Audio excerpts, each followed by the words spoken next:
The head of Albuquerque's police oversight agency recommends firing an officer who was accused of calling and texting a stripper after he arrested her. News 13 revealed those allegations first on special assignment. And tonight we're learning about more claims against the officer. News 13's Lizzie Mitri shows you. Dean, Jessica, the officer has also been in the news for hitting on a pregnant high schooler during a traffic stop. And tonight, an investigator revealed he's accused of doing something similar in a third case.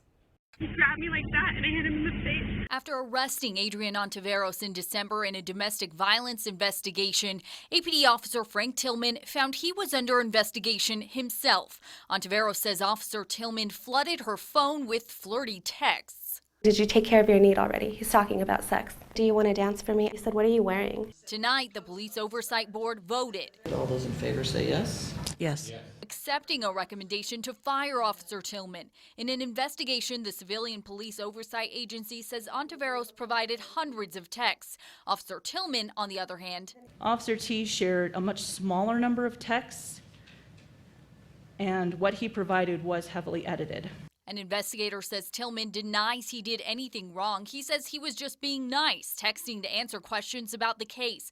But the CPOA says Tillman broke APD policies, that he compromised a pending case, and then he lied about it. Officer T only admitted to specifics in his interview when confronted with quotes from the texts or what had already been revealed in a news story. The investigation found of 638 texts exchanged, more than half of those happened while Officer Tillman was on the clock. In 2012, Tillman made news for texting a pregnant 17-year-old he'd pulled over in a traffic stop.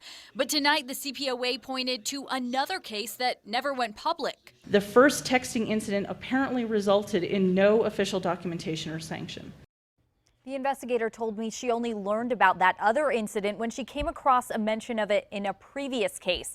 Other than that, she didn't have details about what happened in that instance. Back to you. Okay, Lizzie, thank you. APD says Tillman is on desk duty now. The chief still has to review the findings, and he will make the final decision on whether to fire Officer Tillman.